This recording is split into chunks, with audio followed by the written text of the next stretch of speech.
Bismillahirrahmanirrahim. Assalamualaikum warahmatullahi wabarakatuh. Bersama saya sekali lagi Arham American dalam siri Kewangan Islam bersama di Studios. Jadi insya-Allah dalam siri-siri yang lepas kita telah membincangkan tentang sejarah kewangan Islam dan juga penubuhan bank yang pertama dan bagaimana industri kewangan Islam dipastikan mengikut panduan syariah. Dan hari ini insya-Allah kita akan lihat apakah dia riba. Dalam siri yang sebelum ini kita lihat bagaimana antara sebab yang utama kenapa perbankan Islam ditubuhkan adalah bagi membantu dan juga menyelamatkan umat Islam daripada terlibat dan terjerumus dalam dosa riba yang diamalkan dalam perbankan konvensional. Maka hari ini kita akan lihat apakah dia jenis-jenis riba yang wujud, yang mana sekiranya kita faham, insya-Allah kita boleh elakkan diri kita daripada terlibat dengan riba itu. Jadi riba ini pertamanya kita lihat ia disebut dalam Quran dalam ayat surah Al-Baqarah ayat 278, a'udzubillahi minasyaitonirrajim, ya ayyuhallazina amanu taqullaha wa zaru ma baqiya minar riba in kuntum mu'minin. Maksudnya wahai orang yang beriman, hendaklah kamu bertakwa kepada Allah dan juga kamu wazaru ma baqiya minar riba, dan kamu meninggalkan segala apa yang terbaki daripada riba in kuntum mu'minin, sekiranya kamu orang-orang yang beriman. Kemudian Allah sebut dalam ayat yang seterusnya, fa illam taf'alu, sekiranya kamu tidak melakukan perkara itu, fa'zanu biharbin minallahi wa rasulih, maka tunggulah ancaman perang daripada Allah dan Rasulnya. Wa in tubtum, dan sekiranya kamu bertaubat, falakum ru'usu amwalikum, dan bagi kamu adalah modal yang apa yang kamu keluarkan untuk transaksi riba itu, la tazlimuna wa la tuzlamun, kamu tidak akan menganiaya dan kamu tidak akan dianiaya. So itu adalah antara ayat yang menyentuh tentang dosa, bagaimana Allah melarang umat Islam untuk terlibat dengan riba. Jadi riba juga kita boleh lihat dalam hadis-hadis disebut bagaimana Rasulullah melarang daripada perbuatan-perbuatan yang melibatkan riba. Dan riba kita boleh kategorikan kepada beberapa jenis. Yang pertama, kita kena faham riba itu terbahagi kepada dua jenis yang besar. Yang pertama adalah riba ad-duyun. Riba ad-duyun maksudnya riba hutang. Maka ia adalah merujuk kepada segala jenis riba yang terlibat akibat daripada penangguhan dalam pembayaran hutang. So dalam riba ad-duyun terbahagi kepada dua jenis. Yang pertama adalah riba al-qard, riba hutang.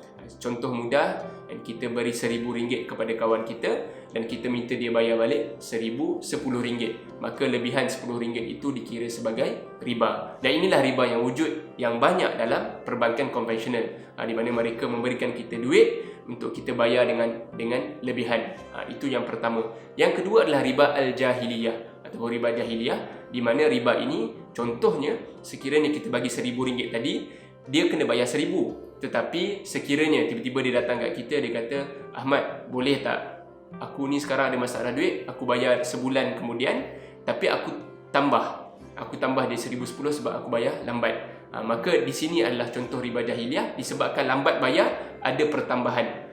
Maka ini juga wujud dalam perbankan konvensional, di mana sekiranya kita lambat bayar, kita akan dikenakan penalty and interest and late payment interest sebagai contoh. Okey, so itu adalah riba ad-duyun, riba yang berkaitan dengan hutang.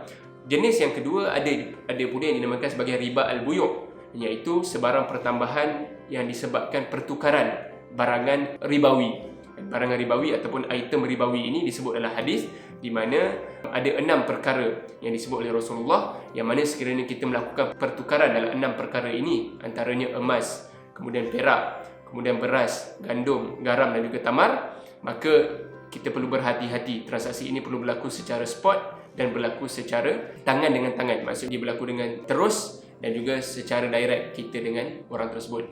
Maka contohnya ada dua jenis dalam riba al-buyu' ini. Yang pertamanya adalah riba al-fadl. Riba al-fadl adalah apabila kita menukar dua barang ribawi ini, ada pertambahan dalam salah satu barang. Sebagai contoh, sekiranya kita tukar duit shilling kepada duit kertas, contohnya kita tukar RM100 duit shilling untuk dapat RM90 duit kertas, maka itu dikira sebagai riba al-fadl. Jenis yang kedua adalah riba an-nasa', di mana berlaku kelewatan dalam penyerahan antara salah satu barang. Sebagai contoh, kita membeli emas dengan cara kita melakukan penangguhan bayaran. Sebagai contoh, kita beli emas 1 kilo dengan harga RM1,500 sebagai contoh, dan kita dapat emas 1 kilo tapi kita bayar RM1,500 itu secara bertangguh dalam 12 bulan. Itu dikira sebagai riba an-nasa, disebabkan penangguhan dua barangan yang ribawi. Maka ini contoh mudah untuk kita faham, yang mana jenis yang pertama yang banyak terlibat dalam perbankan konvensional yang melibatkan riba yang berkaitan dengan hutang. Dan inilah benda yang perbankan Islam cuba untuk lari supaya menyelamatkan umat Islam daripada terlibat dengan jenis-jenis riba yang disebutkan tadi. Jadi harapnya kita semua boleh faham dan hayati dan cuba membuat refleksi tentang segala transaksi kewangan kita, adakah kita terlibat dalam 4 jenis riba yang saya sebutkan tadi. Jadi teruskan bersama dengan Digi Studios dalam siri kewangan Islam ini untuk kita kupas secara mendalam apakah dia isu-isu dalam kewangan Islam di Malaysia. Jadi sekian, wabillahi taufiq wal hidayah. Wassalamualaikum warahmatullahi wabarakatuh.